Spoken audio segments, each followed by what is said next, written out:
The city, once a beacon of light and life, now lay dormant beneath the weight of an unspeakable silence. Midnight stretched its fingers across the skyline, turning metal and glass into shadowed monuments of a civilization teetering on the edge of oblivion. The wind carried the distant hum of machinery, the only evidence that something still pulsed beneath the concrete and steel. Leah stood at the precipice of a crumbling rooftop, her silhouette a sharp contrast against the pale glow of the moon. The wind, icy and relentless, tugged at the edges of her coat, but she remained still, eyes fixed on the streets below. Blocks of darkened windows stared back at her like hollow eyes, their once bustling interiors now abandoned to fear. A city held captive, not by chains, but by something far worse. Uncertainty. Tonight was critical. The assassinations had shattered the planet's fragile order, one leader at a time. Their deaths met not with uproar but with an eerie, collective silence. First, the President of the United Nations. Then, the Chancellor of the Eastern Bloc. One by one, the pillars of human governance had crumbled under invisible hands. There was no warning, no negotiation, just execution. And yet, the true terror had come afterward, when the assassins themselves began to vanish. She adjusted the small earpiece in her ear. A sharp crackle, then Kieran's voice, low and controlled. Target acquired. Leah exhaled slowly. Kieran was always composed, his voice steady no matter how dire the situation. A former intelligence officer, now a ghost in the system, he had perfected the art of detachment. He was methodical, precise. But even he hadn't predicted the speed of the retaliation. No one had. Location, she murmured, eyes still scanning the skyline. Sector 14, moving east. High-speed transport. They're not alone. They never were. The assassins sent to dismantle Earth's leadership weren't mercenaries or common killers. They were the best operatives the galaxy had to offer, trained by empires that spanned the stars, honed to erase obstacles with the efficiency of a scalpel. And yet, someone or something had begun hunting them in return. Leah had expected disorder, even war. But this was something else. Her fingers tightened around the hilt of her weapon, its smooth grip grounding her. Earth had always been underestimated. A backwater planet, they had called it. Too primitive, too fractured to pose a real threat. But what they had failed to understand was that Earth's strength had never been in its weapons. It had been in its shadows. In the unseen. She descended the stairs two at a time, the building groaning under its own decay. The lower levels flickered with remnants of dying streetlights, their inconsistent glow casting distorted shadows against the graffiti-laden walls. The city had once been a masterpiece of human engineering. Now, it was a carcass. A shell waiting to be claimed by the next force powerful enough to seize it. She slipped into an alleyway, the familiar sense of rain-soaked concrete and machine oil mingling in the damp air. The silence wasn't peaceful. It was watching, waiting. Every darkened doorway, every unmoving vehicle, a potential threat. "Back up," she whispered, crouching behind a rusted car as the low hum of an approaching craft filled the night. Kieran's reply was terse. "None. Just us. Of course. Always just them." She peeked over the hood, catching a fleeting glimpse of the transport as it sped past. Its design was sleek, military-grade, unmarked, save for a faint emblem near the tail, barely visible in the dim light. The Galactic elite. They're enforcers. The hand that kept order where words failed. Leah's pulse quickened. Confirmed visual. Passenger spotted. Her mind calculated the possibilities. They couldn't let this one slip away. Too many had already disappeared before they could get answers. And the answers mattered. Because despite everything, the assassinations, the vanishing operatives, the growing silence, no one knew why. Interception point 3 blocks ahead. Kieran's voice cut through her thoughts. "Move." She obeyed, navigating the city's skeleton with practiced ease. The streets were a map she had memorized through necessity, each alley a potential escape route, each ruined building a makeshift hideout. The craft was nearing the boulevard. Leah positioned herself at the intersection, heart pounding against her ribs. She had one shot. Then the world exploded. A blinding flash tore through the night, followed by a concussive wave that sent her sprawling. The ground shook, debris raining down like shards of broken glass. Ears ringing, she rolled to her side, breath coming in sharp gasps as she tried to reorient herself. Smoke billowed from the wreckage of the transport, its sleek frame now twisted and burning. "Kieran," she hissed, fingers scrambling for her earpiece. Silence. Dread coiled in her stomach, but she forced it down. Later. There would be time for panic later. Now there was only the mission. She staggered to her feet, sprinting towards the wreckage as the heat from the flames licked at her skin. If the target was alive, they wouldn't stay that way for long. A figure stumbled from the wreck, coughing, disoriented. Leah's breath caught. Not the pilot. The passenger. Her weapon was up before she had even registered drawing it. "Don't move." The figure froze, hands slowly rising. The fire cast flickering shadows over them, and then she saw it, the face. Her heart nearly stopped. No. It wasn't possible. The Galactic elite didn't send low-ranking officers on missions like this. And this wasn't just any officer. Leah knew this face. The world knew this face. Because it had been broadcast across every surviving network. Declared dead. One of the first to fall. One of the very leaders they had lost. Her grip on the weapon tightened. Her mind raced. How? Why? This changed everything. If he was alive, then what had they been fighting for? What had they been mourning? The man's breath was ragged, his eyes filled with something she couldn't quite name. Fear, yes, but something deeper. Desperation. "You don't understand," he rasped, voice raw. "Everything you know is a lie." The flames crackled around them, the city holding its breath once more. And in that moment, Leah understood. The assassinations had never been about control. They had been about deception. And the real war had only just begun. The flames crackled behind her, their heat licking at Leah's back as she kept her weapon trained on the man before her. His breath came in ragged gasps, his face pale beneath a sheen of sweat. The smoke swirled between them, a veil of shifting shadows that distorted the moment, making it feel unreal. But the weight of the gun in her hands, the tension in her jaw, those were real. The man standing before her, the one who was supposed to be dead, was real. She swallowed hard. "You have 10 seconds to explain why I shouldn't put a bullet in you." The man held her gaze, something unreadable flickering behind his dark eyes. He didn't look afraid. No, fear would have been too easy to decipher. What she saw instead was worse. A quiet understanding, as if he had known this moment would come. As if he had been waiting for it. "You won't," he said, voice raw but certain. Leah's finger tensed against the trigger. "Try me." The man's gaze flicked toward the wreckage behind her, where the last embers of the explosion still smoldered. "If you wanted me dead, you wouldn't have rushed to pull me out of that fire." She clenched her jaw. He was right, but she wasn't about to admit it. The truth was, instinct had propelled her forward when she saw him stumble from the wreck. Instinct and something deeper, something that sent a cold ripple down her spine. Because if he was alive, then everything they had been told was a lie.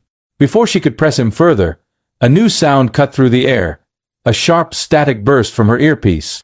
"Kieran." She pressed her fingers to the device. "Talk to me." Silence. Then, a faint breath, labored and uneven. "Status," she demanded. "Alive," came the reply, tight with pain. "Ran into some company. Took a hit." Leah exhaled sharply. "Location." A pause. "Then, west of your position. 2 blocks. Don't linger." She lowered her gun but didn't holster it. The man, no, the ghost, watched her closely, his posture eerily relaxed given the circumstances. She hated that. Hated the calm way he looked at her, as if he knew something she didn't. "We're leaving," she said. "And you're coming with me." He gave a slow nod, but there was no submission in the gesture. Just acceptance. They moved through the alley swiftly, the ruined city around them breathing in slow, dying gasps. The remnants of streetlights flickered, their glow casting eerie, fractured shapes against the cracked pavement. Shadows stretched unnaturally long, shifting with each step they took. Leah kept her pace brisk, glancing back only once to ensure the man was still following. He was silent, steady, a ghost walking through the ruins of a world that had left him behind. When they found Kieran, he was leaning against the remnants of a collapsed overpass, one hand pressed against a bleeding wound at his side. His face was drawn, but his eyes remained sharp, scanning the darkness around them. Leah crouched beside him, assessing the damage. How bad? He gave her a dry smirk. Nothing fatal. Just inconvenient. She pulled a field dressing from her belt, working quickly to staunch the bleeding. Kieran didn't flinch. She had seen him take worse. His gaze flicked past her, landing on the man standing a few feet away. The smirk vanished. His entire body tensed, but not in the way she expected. Not with shock. Not even with suspicion. But with recognition. Leah felt the shift immediately. Her hand stilled against the bandage, and she turned sharply toward Kieran. You know him. Kieran's jaw tightened. He didn't answer right away, but that was answer enough. She turned back to the man, the one they had spent months believing was dead, the one whose assassination had unraveled the world. The one who now stood before them with the calm of someone who had never truly left the game. What the hell is going on? She demanded. The man met her gaze, his expression unreadable. The war you think you've been fighting, he said quietly. It's not the real war. Leah's pulse quickened. Then what is? The man inhaled, as if steadying himself. Then, in a voice edged with something dangerously close to regret, he said, the one that started before any of you knew you were in it. The city loomed around them, silent as ever, but suddenly, it felt different. No longer just a battlefield. No longer just a ruin, but a graveyard. And Leah had the sinking feeling they were standing on the wrong side of it. The night pressed in around them, thick with smoke and the distant echoes of sirens. Leah's grip on her weapon tightened, her muscles locked in tension as she tried to make sense of the man before her. Elias Vane. The ghost of a war that should have ended with his execution. The man whose death had shattered the fragile balance of power and plunged Earth into chaos. Yet here he stood, breathing, watching her with a calm that set her teeth on edge. She wasn't the only one struggling to process it. Kieran, still pressed against the ruins of the overpass, was looking at Vane with an expression Leah had never seen before. Not shock, not suspicion. Recognition. And that was what made her stomach twist. Her voice was razor-sharp when she spoke. You knew. Kieran exhaled through his nose, slow and measured. Not like this. Not like this. Leah repeated, her voice rising. He's supposed to be dead, Kieran. His execution was broadcast across every surviving network. We watched it happen.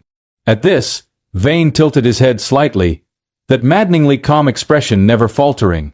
You saw what they wanted you to see. The simplicity of the statement sent a ripple of unease through her. She had spent months unraveling the aftermath of the assassinations, digging through broken intelligence networks, following dead leads, watching as the world fell apart. And now, the man who had started it all stood before her, claiming the entire thing had been a fabrication. Her hand tightened on her weapon, but she didn't fire.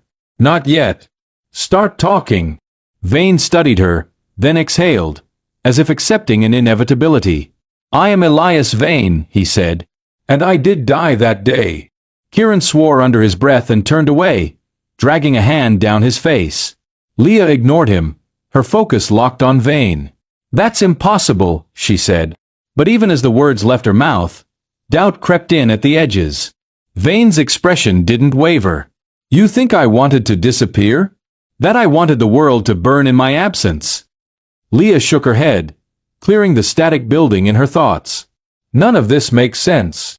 Vane's gaze hardened. It does if you understand the real war. The one that started long before the first leader was killed. For the first time, Kieran spoke, his voice quiet but sure. The assassinations weren't about control, he said. They were about erasure. Vane nodded once. They weren't just eliminating leaders.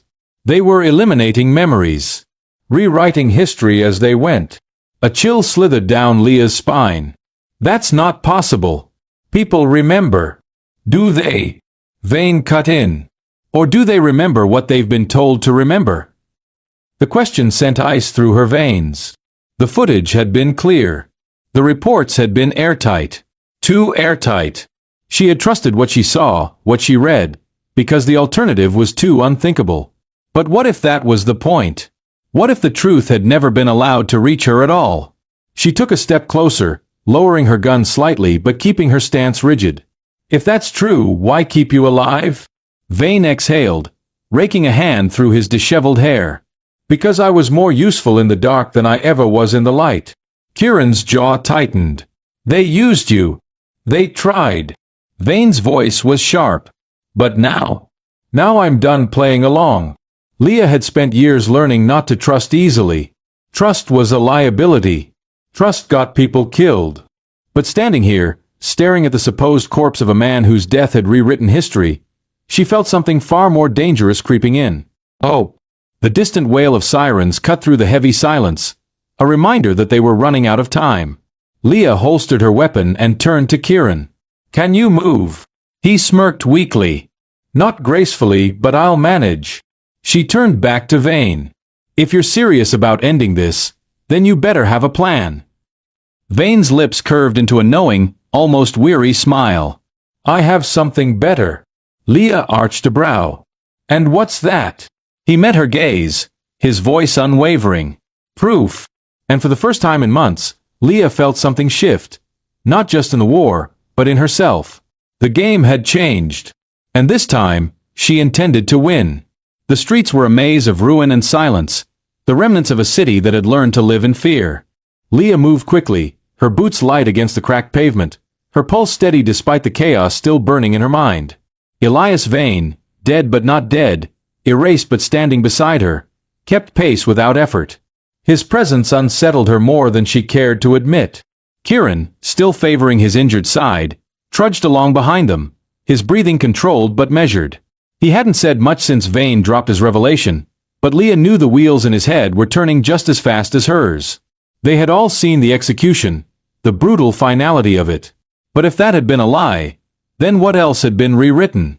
Vane had promised proof. Leah intended to hold him to that. The safe house was a decayed structure tucked beneath the bones of an overpass, long abandoned but still standing. They entered through a rusted service hatch, weaving through the remnants of a past life, broken furniture, forgotten machines, layers of dust thick enough to smother memories. Inside, the air was damp, carrying the scent of metal and old insulation. The dim lighting flickered, powered by an old battery cell humming softly in the corner. Leah bolted the door behind them and turned sharply toward Vane. Start talking. Vane leaned against the nearest wall, arms crossed, expression unreadable. How much do you think you know about the war? Leah narrowed her eyes. Enough to know we're losing it. He smirked faintly. You're not losing. You already lost. You just haven't realized it yet. Kieran, who had sunk onto a battered bench, let out a short laugh, though there was no humor in it. Great. Love an optimist. Leah ignored him, her patience thinning. Cut the theatrics, Vane. You have something we need, or we wouldn't be standing here. So whatever proof you've been sitting on, now's the time to share. Vane studied her for a long moment, then reached into the inner pocket of his jacket. Leah stiffened, but he moved slowly, deliberately, before producing a small, rectangular drive no larger than his palm. He held it between two fingers. This, he said, his tone measured, is the only unaltered archive left. Leah stepped forward cautiously, eyes flicking between him and the drive. Archive of what? The real history. The war before the war. He tossed it toward her, and she caught it effortlessly. The casing was smooth, warm from the heat of his body. It looked unremarkable. Kieran peered at it from where he sat. And what exactly makes that different from every other classified file we've risked our lives for? Vane's smirk faded. Because it's not classified. It's erased. And the difference between the two is everything. Leah turned the device over in her palm. If he was right, if this drive contained the truth, then someone had gone to great lengths to ensure no one ever saw it. Where did you get this? She asked. Vane exhaled through his nose, his fingers briefly flexing at his sides, the first sign of unease she'd seen in him. I was there when they destroyed the originals. All of them. Every record, every broadcast, every historical account that didn't fit the new narrative. His gaze darkened. And they kept me alive because they needed someone to verify the forgeries. Someone who knew the truth well enough to twist it into something else. Leah's stomach twisted. And you did it? Vane met her stare, unwavering. I made them believe I did. Kieran let out a slow breath, running a hand over his jaw. And then what? You just walked out the front door. Vane's mouth twitched in something that wasn't quite amusement. Not exactly. Let's just say they got careless. Leah's grip tightened on the drive.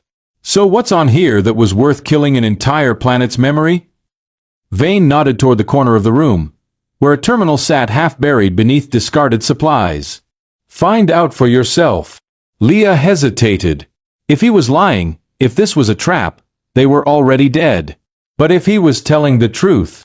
She crossed the room, powered on the terminal, and slotted the drive into the port. The machine whirred softly. Then the screen flickered to life, lines of encrypted data streaming across the interface before resolving into something clearer. A map. It wasn't a map of Earth. It wasn't even a map of the known systems. It was older. Far older than anything she had ever seen. It marked territories and alliances that no longer existed, names that had been erased from history. And at the center of it all, connected by a web of vanished civilizations, was Earth. A cold shiver ran through her. This wasn't a war about resources, or politics, or even power. It was about something deeper. Something buried. Something someone didn't want them to find. Vane's voice was quiet when he spoke. Now do you see? Leah tore her gaze from the screen and looked at him, truly looked at him. And for the first time she understood. This war had never been about survival. It had been about keeping the past dead. And now, they had just resurrected it. The dim glow of the terminal cast long shadows across the abandoned safehouse. Leah's fingers hovered over the screen, the flickering map before her rewriting everything she thought she knew. She had spent her life believing Earth was nothing more than an afterthought in the grand design of the universe, a primitive world lucky to have clawed its way into the stars. But this changed everything. Her pulse hammered as she traced the lines connecting Earth to the long-erased civilizations. Names she had never seen before, symbols she didn't recognize. But they were there, undeniable, burned into the archives beneath centuries of deliberate destruction. Kieran, sitting stiffly against the wall, let out a slow breath. I don't buy it. His voice was measured, but Leah could hear the tension beneath it. There's no way Earth was ever at the center of anything. If we were so important, why hasn't there been so much as a whisper about it? Because that's the point, Vane said, stepping forward. He gestured toward the screen. They didn't just erase our history. They erased the memory of it. You think this war started with the assassinations? It started long before that. Before we were even capable of realizing we were fighting it. Leah clenched her jaw, still struggling to process it. Who's they? Vane's gaze darkened. The architects of silence. He pointed to the map, his finger stopping at a blank space near the outer edge of known space. The ones who decided what should and shouldn't exist. Leah exhaled sharply. And you're telling me they decided we shouldn't exist? Vane nodded. Not in the way we once did. Her grip tightened on the table's edge. The idea that history could be rewritten, that an entire planet could be stripped of its past, should have been impossible. But hadn't she already seen the effects firsthand? The stagnation, the unexplained gaps in progress, the lack of record stretching back beyond a few millennia. What if it had never been Earth's failure? What if it had been designed that way? Kieran, frowning, leaned forward slightly. Say you're right. Say they erased us, buried us so deep that even our own people don't remember what we were.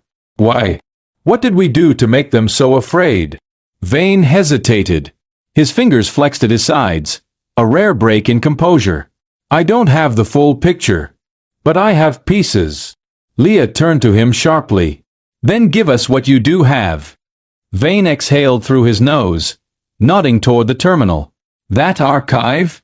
It wasn't just hidden, it was buried. I found it in an underground vault beneath what used to be the unified colony's capital. It was one of the last places left untouched after the purges. Kieran's brow furrowed. Purges. Vane's jaw tightened.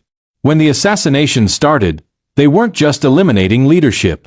They were wiping out entire knowledge bases, databanks, libraries, anything that could contradict the new reality they were building. It wasn't just a political coup. It was the restructuring of existence itself. A chill ran through Leah's spine. "And you were there?" "I was their proofreader," he said bitterly. "They needed someone who knew the truth well enough to reshape it into something else." He gestured at the screen. "But they made a mistake. They thought destruction was enough. That once something was erased, it couldn't be remembered." He looked at Leah, his gaze sharp. "They didn't account for human nature." She frowned. "What do you mean?" "The message," he said. "Play it again." Leah hesitated but obeyed. The static-filled transmission crackled to life once more, the voice cutting through the heavy silence. "They think we're broken. They think we're beaten. But they've underestimated the one thing that sets us apart. We never forget." The recording ended. Kieran let out a slow exhale. Who was that? Vane's expression was unreadable. Her name was Commander Rhea Solis. She was one of the last resistance leaders before the final purge. And she was executed 200 years ago. Leah stiffened. "That's not possible." Vane held her gaze. "Not if time has been rewritten." The thought made her stomach turn. She glanced at the map again, at the empty spaces where civilizations should have been. If they've been controlling history for that long, how do we even begin to fight back? Vane tilted his head. "We start by proving it exists." He gestured toward the drive still slotted into the terminal. "That archive? It's the only unaltered record left. If we can get it out, make it known, the entire structure of their control collapses." Leah's fingers hovered over the screen. The weight of what he was saying pressed down on her.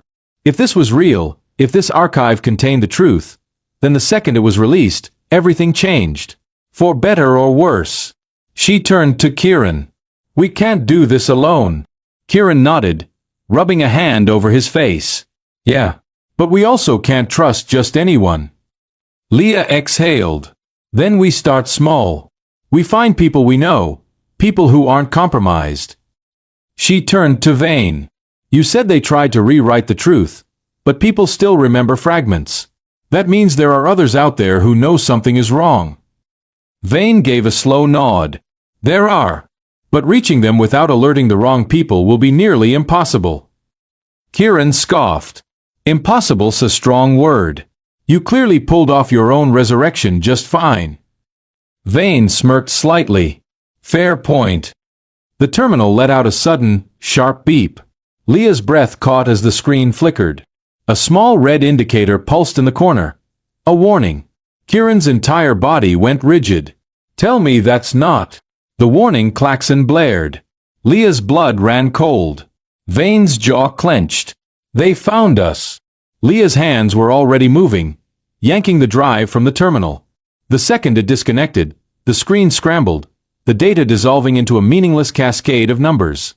Kieran pushed himself to his feet with a grimace. "How bad?" Vane pulled a small device from his jacket, checking the readings. His expression darkened. "Bad." The walls seemed to close in around them. The safe house had always been a temporary shelter, never meant to withstand a full-scale assault. Leah could already hear the distant thrum of approaching engines, the steady rhythm of an organized response force. They weren't going to get a second chance. Leah turned to the others. "We move. Now." No one argued. As they slipped out into the night, the weight of history pressed against Leah's chest. They weren't just running for survival anymore. They were running to bring back a world that had been stolen. The night was alive with pursuit. Engines roared in the distance, the rhythmic pulse of approaching warships shaking the air. The safe house was compromised, its thin walls offering no protection against the forces hunting them. Leah moved first, pushing through the narrow alley, Kieran close behind. Vane followed, his steps unervingly quiet for a man carrying the weight of an entire forgotten history. The stolen archive drive pressed against Leah's palm, still warm from the terminal. It was nothing more than a sliver of metal and data, but it held the power to shatter an empire built on silence. If they could get it out, if they could live long enough to share it. The alley opened onto a wide industrial street, littered with the remains of a civilization that had stopped fighting long ago. The lights above flickered, some shattered, some barely holding on. The city loomed around them, empty but never truly abandoned. There were always eyes. Always ears. Kieran swore under his breath. We're boxed in. They'll have drones on every street by now. Vane scanned the skyline, gaze sharp. There's a way out. Leah didn't ask how he knew, just followed when he moved.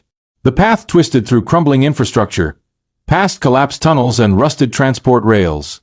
They moved fast, but the hum of pursuit grew closer. A low thud reverberated through the air.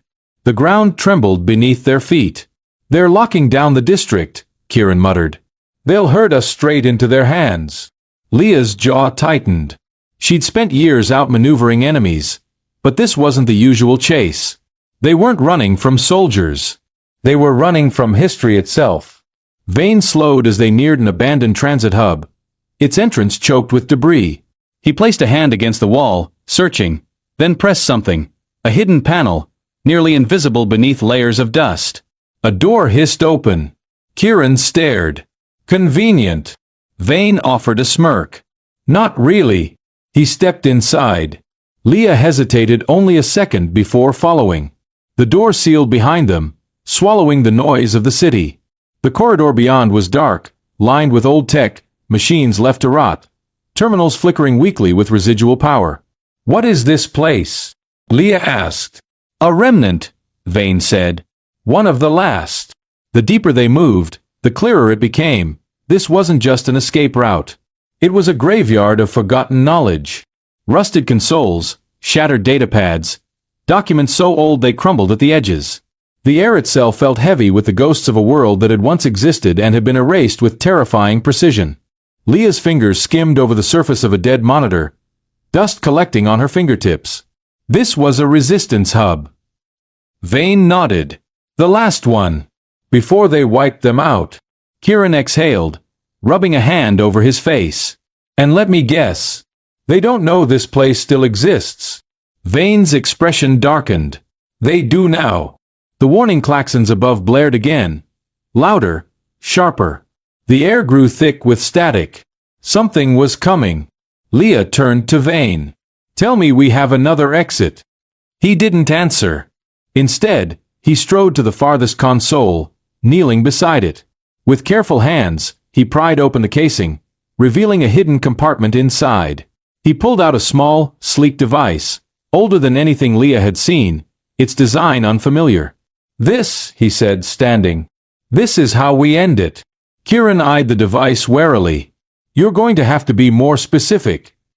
Vane turned it in his hands. It's a failsafe. A record, embedded so deeply into the system that they never found it. If we activate it, every erased file, every deleted truth, gets broadcasted back into the network. Leah stared. You had this the whole time? No, his grip tightened around the device. I knew it existed, but I didn't know where. Until now. Kieran let out a breath. So we turn it on. Vane met his gaze. It's not that simple. The ground trembled. They were out of time. Leah stepped forward. What's the risk? Vane hesitated. It's not just a broadcast. It's a restoration. The moment it activates, everything they erased resurfaces. Leah frowned. That's the goal. Vane's voice was quiet. No. You don't understand. He lifted the device. This doesn't just send information. It rebuilds it. Restores it completely. His gaze locked onto hers. Including the war. The room fell silent. Kieran was the first to speak. You're saying if we do this, we don't just remember the past. His voice was grim. We bring it back. Vane nodded. In full. Leah's breath caught. She had thought they were fighting to reclaim history, to expose the truth. But if Vane was right, if this device did what he claimed, then they weren't just revealing a hidden war. They were waking it up. Kieran let out a harsh laugh, running a hand through his hair. So we either let them keep controlling history, or we risk plunging the galaxy back into a war we don't understand. Vane's expression was unreadable. That war never ended. They just made you forget it. Leah's grip tightened. She had spent her life fighting battles she didn't understand, chasing ghosts of conflicts she never had the full picture of. But now she had a choice. One that could change everything. The sound of boots echoed through the corridors above. They had minutes. Kieran looked at Leah. Tell me we're not actually considering this. She met his gaze. There was no easy answer. No clean victory. But she knew one thing. She was done letting someone else decide what the truth was. She turned to Vane. Do it. He nodded once, then activated the device. A pulse of light radiated outward, the air itself seeming to bend around them. The old machines flared to life. The walls hummed. And outside, the sky changed. Leah staggered back as the very city shifted, flickering, reshaping. The skyline was no longer broken. It was whole, as if time itself was unraveling. Memories flooded back, not just into the network, but into the world itself. People remembered. And across the stars, the ones who had rewritten history realized they had just lost control. The ground shook with the force of something enormous awakening. Leah's breath hitched. They had done it. And now, they had to survive what came next.